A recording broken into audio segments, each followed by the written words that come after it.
So welcome again to Quantum Creativity Show with Santari Green and Cesarina Trone. We are so pleased to have a different kind of interview today, where our guest is actually in my own space with me here. So, which is unusual. We usually just do this from different parts of our own world in the front of our computers. So this is very special. Yes, side by side. Thank you. So, what is the nature of the interview today, Cesarina? Well, today on our Quantum Creativity Show, we want to explore and stir up a little more creativity in any people out there who are working with children, any teachers, any adults who are passionate to empower children, because we believe the time has come for that. It's just it's very easy and very much in the moment if we just apply it to practical life. And that's why Love Rittinger is with me here today. She has lots to share, her wisdom in the classroom and beyond the classroom. And I'm very privileged to know her and have met her this spring of 2015 through my Mirador Kids Yoga Teacher Training and Creativity Coaching certification programs. So here we are. We have lots to share, and it includes you, Santari, as well, because of your beautiful work, which is our mandatory reading for the course, for the training. So. Okay, so let's just dive straight in there. I mean, this is about Imagica, this magical story, this amazing piece of work, which is really about something about my life and really about what I see as energy and transformation and movement of consciousness. So I'd be really interested to find out what is it that you find particularly interesting in reading the book, and how has it moved you, and how perhaps are you using it with children yourself? So when I first read the book, although I know it was something that you personally wrote, like you said, you connected to it, I also connected to it. And while personally, I've never felt a strong connection to dragons, I felt a strong connection to other mythical creatures. Whenever I got to a point when I was reading, because this was several places throughout the book when, your character, Santari, would already know an answer. And there wouldn't be any other type of information given to them. It was something deeply embedded within them. It was very intuitive. And I'd read that and say, oh my gosh, he's right. Like, this is so true. It just kind of made me feel, I guess, more confident with my faith and my own intuition. And it honestly made me feel more brave to trust that I already have answers. And I don't always have to go out looking for them, that they're already within me. And that I feel that was something I noticed throughout the book. That was a constant theme, and that was something huge I took from it. And I don't deliberately teach that or share that with my students, but it is something that I'll bring up, which is hard though in a classroom, because I am supposed to be the one to give them the answers, and they're supposed to be the ones to take the information and regurgitate it. But I also have the flexibility because I teach social studies, which is a mixture of culture and religion and geography and someone's population, all sorts of cool stuff there. And then language arts, which is reading in different genres and writing different genres. And so they are able to, give out their own information as well. And so it isn't always about regurgitating what I give them. It's about them finding their own answers. And so I'm trying to have them, learn within themselves instead of, is this right, is this right, is this right? Like, well, don't worry if it's right or wrong right now. Let's just work on the process. Let's work on the process. How do you feel about it? And so whenever they ask those questions, is it right or is it wrong? I try to reflect that back to them and just let them enjoy the learning process and enjoy the writing process, whatever it is that we're doing. And have them try to tune into themselves And I think that also creates a love of learning when they're not so concerned with what's right or wrong, just the process. And so that was a huge thing that I got from the book, definitely. It's just to trust your own intuition and trust your own instincts. Yeah, the answers are here, not always out there. So it totally makes sense for me to put that book into the program. Oh, yeah. Because that was my first, when I, got in touch with the book myself, I actually got a copy from Santari himself when I visited him, was it a couple of summers ago. And at that point, we had been doing this show, this quantum creativity show for 3 years, and we never met in person. So finally, I made my trip to go to London, to go to UK, and then go travel from London to Burgess Hill, and spend a couple of days with Santari, walking, chatting, talking, and I got the book, and I was just like a child, a magical child, bursting with joy. I had the book, the magical book, and then I really started to appreciate and see the potential for that. This is not only, a lot of people might look at Imagica, it's a fantasy book. So it's just for people who love fantasy. Fantasy is not something that we use in our normal life. And, people might say, and I would totally disagree and say, oh, you need more of that every day. Because then if you can bring some of that power of the invisible, of the imagination, which a lot of visionaries of the world, Einstein and the geniuses and the musicians, they all have brought what we need, what we have today from those realms of the imagination and the power and the, whatever you want to call them, fantasy, if it serves you. But those are powerful realms of being, and you bring them here into the practical life to anchor them, to embody them. Santari's body of work is sourcing physicality. So you're sourcing your physical self. So you're finding all the potential that's there for you to express through this physical body, through this mind, through these emotions, through everything. Well, that's a really good tool. So when I saw that potential, I got so excited in the spring as we're starting the training with the teachers, and I said, we have to read this book. I'm making this book mandatory. Of course, I couldn't ask them to finish it by a certain time because we got the book a little late in our first training. And it was just Santari actually just made it available this year, which is on Amazon, which is in US, which is wonderful, because before you had to actually get it from UK. So what a great gift, I think, Santari, to self and to the world and to the timing, to today, to the moment of now, where people are going through this huge shift now, awakening and looking at these paradigms, new paradigms, not just in education, but new paradigms of life, new paradigms of being, how do I lead a life that's meaningful? How do I trust myself? How do I have more creativity? Well, guess what? A lot of this is encrypted and imbibed and imprinted in that book as well. So yeah, you could really get it there. It's interesting. I can open the book at any point, and I do it to this day. And I literally open it, and I would read, whatever, and a few words, a sentence, and it totally will connect. It's so interesting to something that speaks to me, or something that I'm about to do or I've done, and I just needed to get a confirmation of some sort. It's that, and that shows me or tells me, of course, that when you wrote this book, it wasn't just Santari writing the book. It was Santari, as he calls it, the person.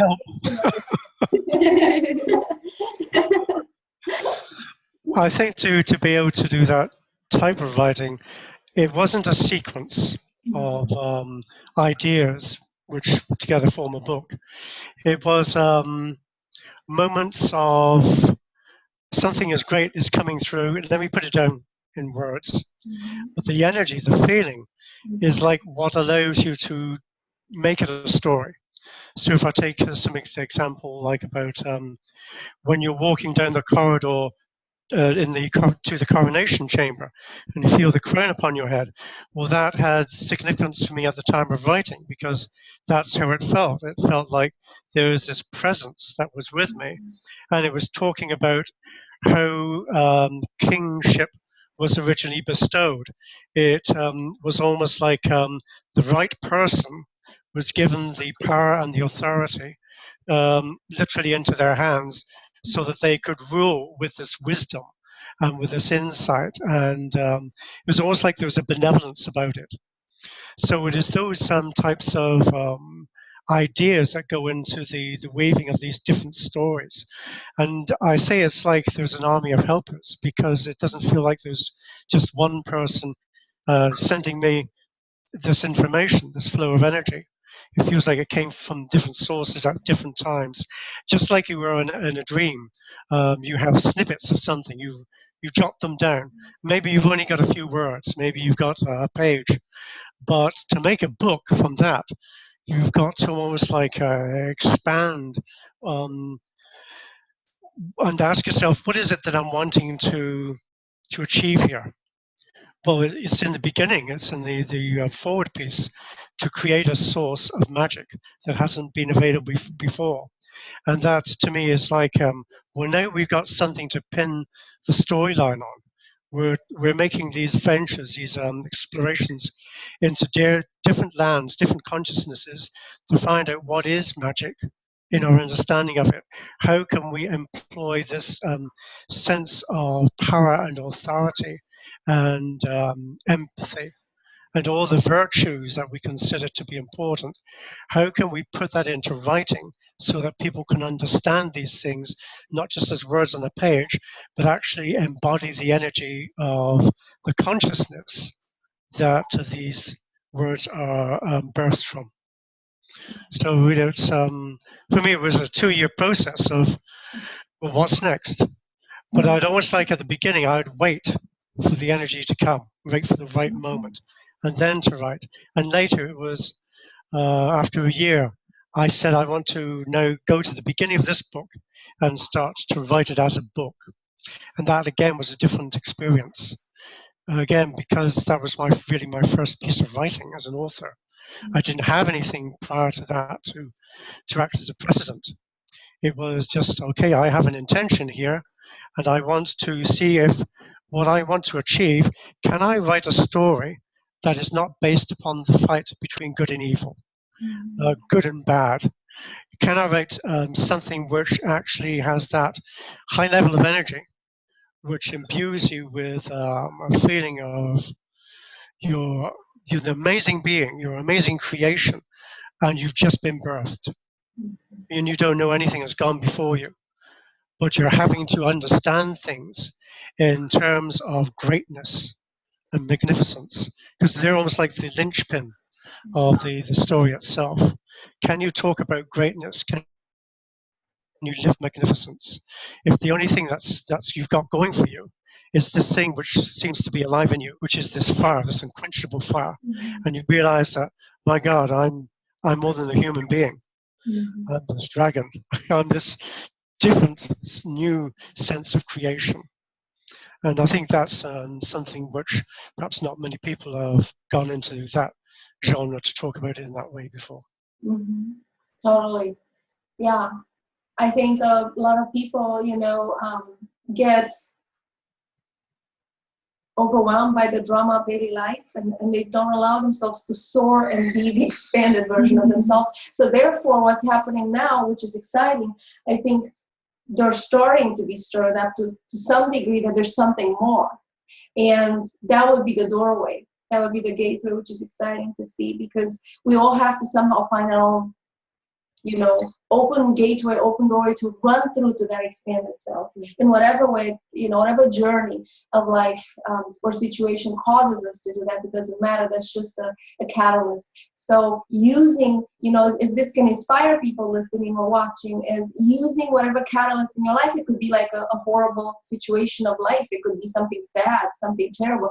But look beyond that and see, is that a doorway into a new version of yourself? Because you could run through that and use it as a momentum.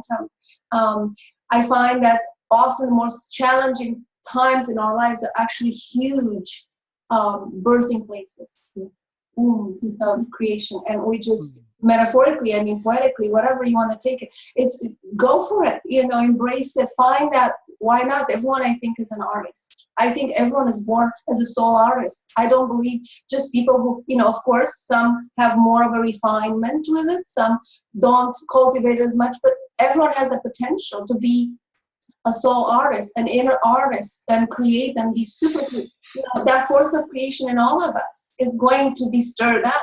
Sooner or later, what are you going to do with it? That's the question. What are you going to do with it? How are you going to use it in a way that not only shifts you and changes you, but it can inspire everyone around you? And that's what's exciting to me.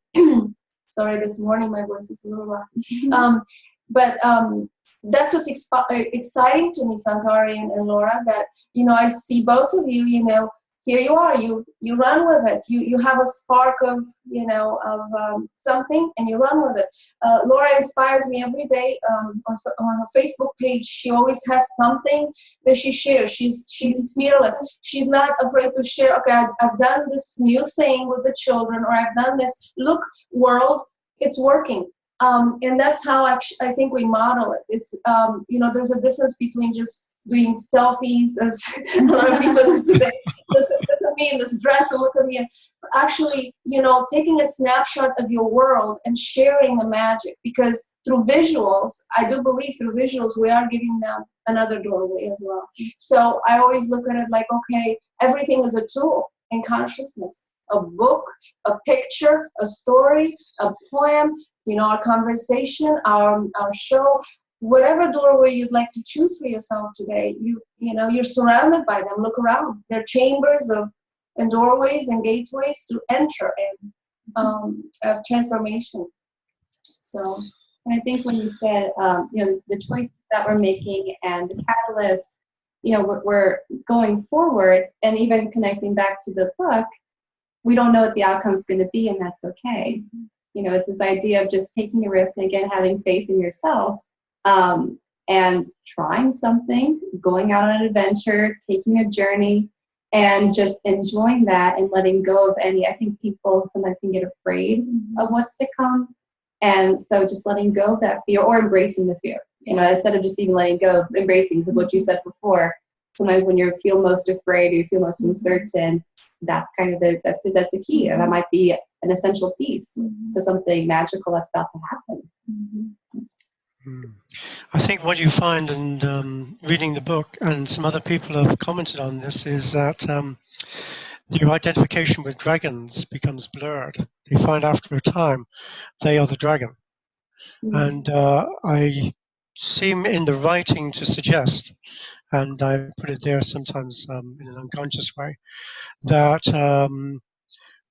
this whole thing about dragons, we're not defining it what they are per se, but you have a feeling of something that is powerful, and that feeling of something powerful, I sort of suggest, is it emerges in you, and when you're that, you're unshakable, because for me a dragon can be this creature which spans universes. It doesn't know fear. Fear is not a thing in the vocabulary, but greatness is. And when you are with a group of, let's say, children, you're there for the play. You're there to listen to the fun and excitement and the chatter and their particular views of life and their views of dragons and how they would see themselves perhaps as a dragon. And I think, you encourage that because something in you is so powerfully true that it resonates something in them, that they feel confident in being open and allowing the experience to be so natural, and that it's nothing to be afraid of, nothing to try to get. It's something which already is. So, that's what the play upon magic really is. The magic is there already. Yeah. We are the magical beings. We're the magical beings who are just waving our fingers as if they're magical wands, and hey presto, things seem to happen. And that's the power about when you're doing something with people. Sometimes you have to use your hands, and they get mesmerized by the way that you're using your hands, because they somehow sort of know that you're working energy. And when you're working energy like that, sort of like you have this field in which everybody is part of that field of energy. They're part of that field of greatness. They're part of that field of wonder and delight and joy. And they're anything that you might talk about that's a fragrance of life. And they feel the nature of that. They feel that that is something that they would like perhaps to talk about. And when I go back to looking at the book again, I'm looking at it now with having read through Shakespeare's Othello and the Duchess of Malfi to see how those characters actually perform on stage their particular roles through the eloquent use of language, sometimes with devious means, sometimes with very figurative language. But here I noticed that I've used language in a particular way, which is to evoke people to their sense of their own empowerment. They are the dragon, that they are the source of magic, that they are whatever they wish to be and choose to be, and that it is over to you. Yeah. Speaking of Imagica again, but first maybe we should mention Laura has done that in her classroom. She has, just for herself, she has moved her hands and her fingers in a way that we call mudras in yoga, and because every element is on the fingertips. And so just by doing that for herself, she was doing it just for herself as she was walking. You could tell. Oh yeah, the story. Well, so Santari, last year you taught us. I'm not sure if it has a name, but it's pattern. That's the Ramadasa pattern. And I was just walking around doing it in class. I didn't want to make it a big intentional thing. I was just walking around doing it in class, and the students started noticing what I was doing with my hands. They started, what's this pattern that she's doing? And they started, focusing on their own energy. And then all of a sudden the room got so quiet because I started doing that because they were getting really boisterous and energetic. And I said, in order to keep my cool, I need to do something so I don't, I can at least maintain calm energy. And so I started doing that, and they were looking and they started following. And even now, I have students now, they're freshmen, and I had them last year as 8th graders, and they'll come up to me and they're like, "Can you show me that again? I'm having a really bad day. I feel like I'm going to go off. I don't feel like I'm going to be really angry." And I was like, "Okay, just do some breaths, and here you go." I'm like, I feel so much better. I even had some students, actually one earlier this week, come up to me, and she said, "I'm just in the worst mood." And I start to do it. She's like, "I already know what you're going to say." And she just started doing it. So that's become a thing. But then it evolved. What I loved about the creative side of it, it evolved into something that you called finger patterns. Finger patterns and hand patterns. I just let them have fun, and I showed them some mudras, and I said, you can make up your own and just see what feels good, and you can share that, and you can try to mimic each other's.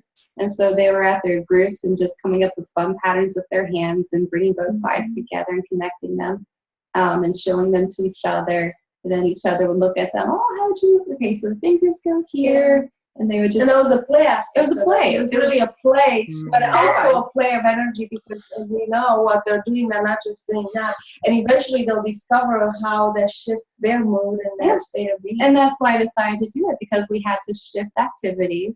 And they were, I knew mentally they were not in a good place where they could focus. And so that's why I was like, all right, let's have some little play time. But sneakily, it's also something to help them. But they don't know that. So they were just playing with their hands. And then once we were done, it was time to work, and they got right to work. It was great. For me, it was, just so inspiring, by the way, because it opened me up now to, look beyond just the finger mudras that we know, which they're passed down from books and from ancient techniques.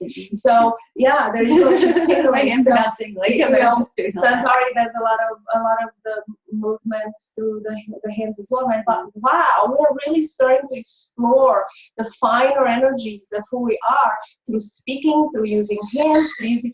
That is beautiful, because obviously as a teacher you have to use your hands a lot. I come from Eastern Europe, so I use them a lot anyway. It's a must to express things. So it's very natural, and what's interesting, when I was teaching kindergarten, first grade years back in Africa, I would have dreams that I would wake up with the remembrance of myself using my hands to move energy, and the children were doing it along. And I thought, wow, what a beautiful, and then I would show up in class, and I would ponder. At the time, I didn't really use these tools as much. It was like way back, and 8 years back, and I was just starting to explore this. And I thought, that's interesting, and I left it to that. It was a little scary, you know, and that's how everything, you know, everything new comes to us to kind of knock on our door. There's something here for you. It's a messenger. And of course, I didn't take it farther. I was not courageous and bold like you said. Oh, finger patterning, you know, it probably helped them. Because the little ones, the kindergarten first grade, needed a lot. And well, now it's easy. So anyone watching and observing, they could do their own beautiful, you know, practices, and know that you can't go wrong with this. You can only go with your intuition, right? So there's nothing a wrong and a right or a wrong. It's really a dance in the moment of what feels right to enhance learning, to enhance teaching, to enhance yourself, to just be simply in your magnificence and shine. We can no longer hide under you know, whatever, different situations and things, and have buffers around us. We have to let everything we are shine forth. Our gifts, they're amazing, and we have to just be that light and that magnificence. Is there a moment now that we could maybe read a little bit? That's just what I was about to suggest. Yeah. So that we don't have everyone watching or listening all, you know, excited to hear a little bit of Imagica. So. Do you have a favorite? Oh, he's gonna ask you, I think. Oh, neat. If you like a favorite paragraph, maybe, or a part that speaks to you. And I could look for mine as well. I know I have plenty. I do. I have lots. I wish I had marked them down.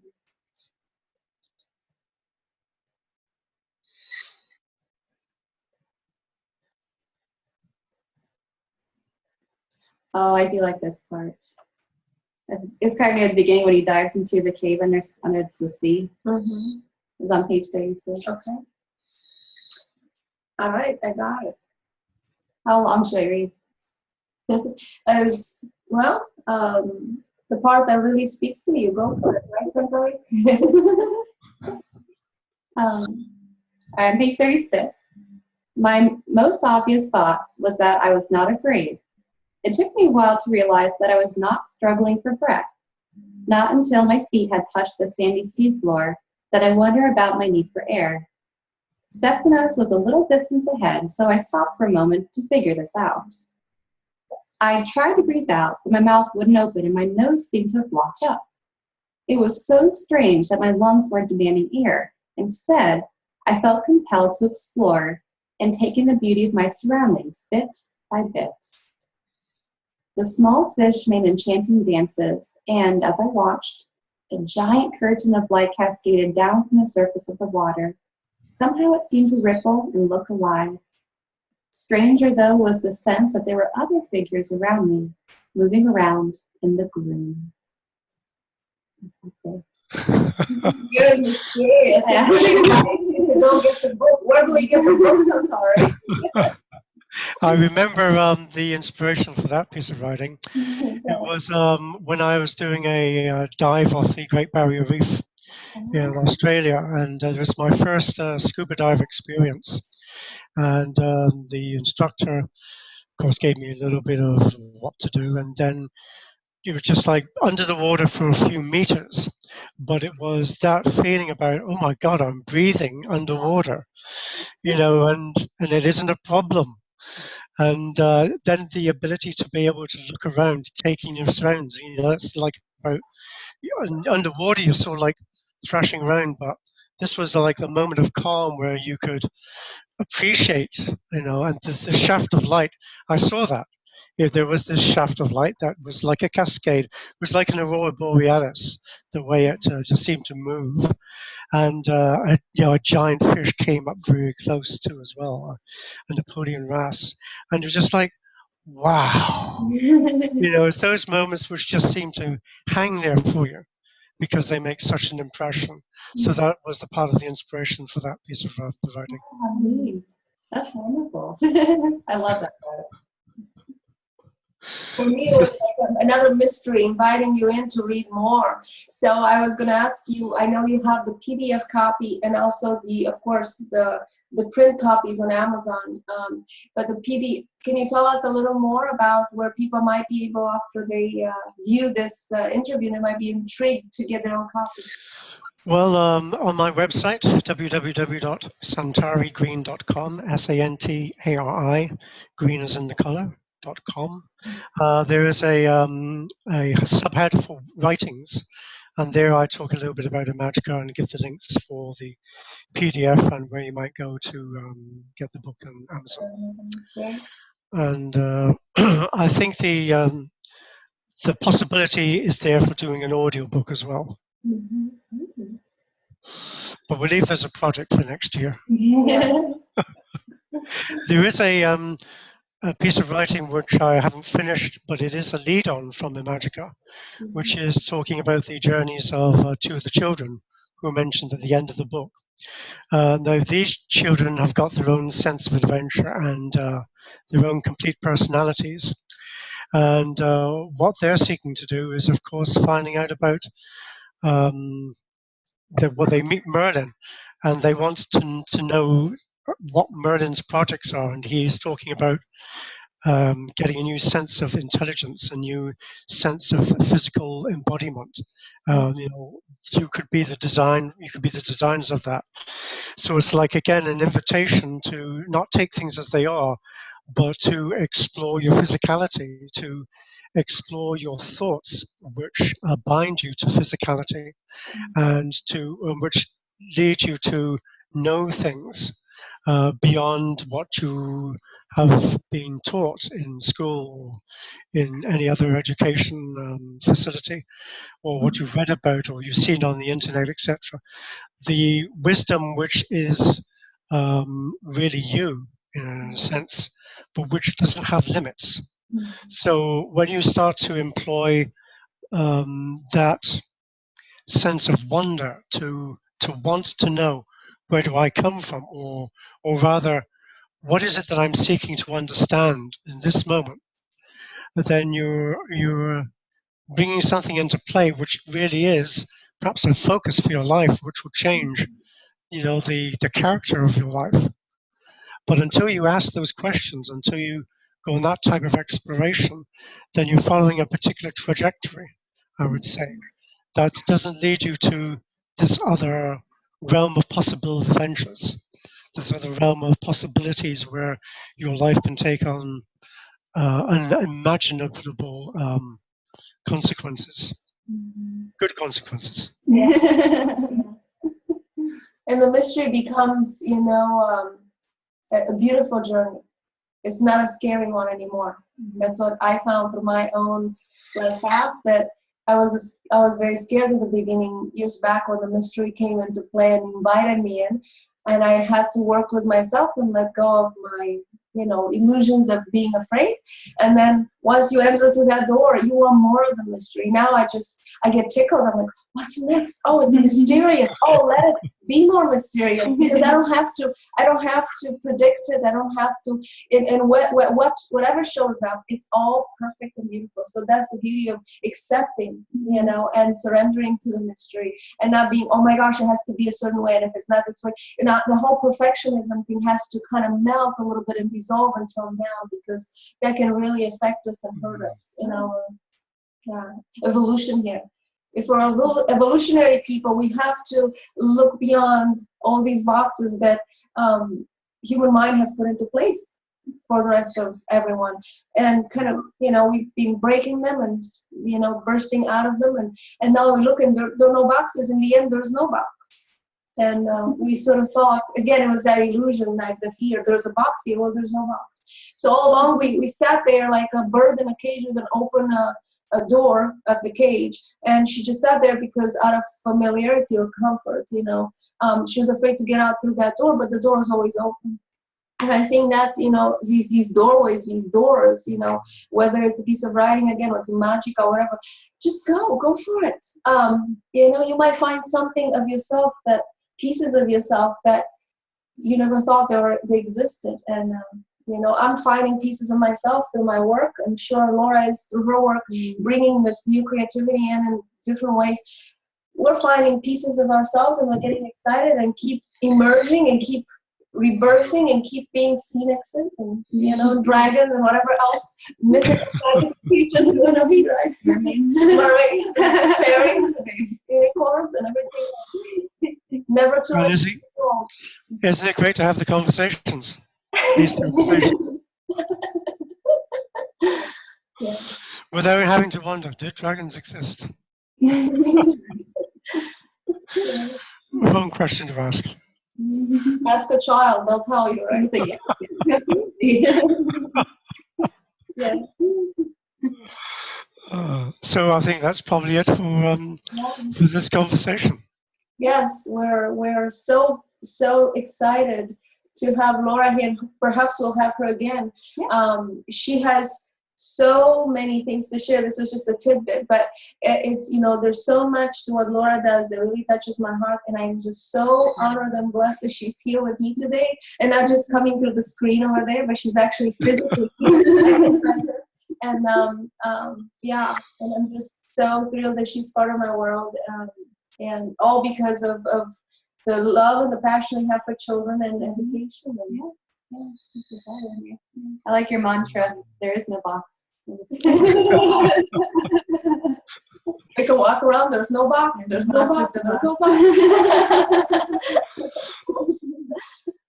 Well, There never was. there never was. There you go. It's a good way to say it. Language is beautiful, isn't it? I love language so much because, you know, it's a natural way of empowering ourselves. How we speak, how the vibration of each word comes out, and how we literally manifest through the words. The nuances, the connotations. Oh, yes. It's incredible. And the tone of the voice, it's, you know, Santari again can talk to us later about that. The power of your voice, the power of writing, the power of, you know, all of this is related in our daily life and how it, you know, applies. So, but for now, we can say goodbye for the Quantum Creativity Show, as we have some new adventures to attend to in a few minutes. And we just want to thank all the listeners and the, you know, everyone watching this wonderful segment with Laura Love Rittinger interviewing today. And I know the beauty of our show is that whether it's in October 2015 or 10 years from now, this is still, you know, imprinted in consciousness, this whole conversation. And that's the beauty of what we love to do. So thank you, Santari, for co-creating that with me for a little while now, this wonderful show. And thank you, Laura, for being here. Thanks for coming on. Yes. And thank you for inviting me. You're very welcome.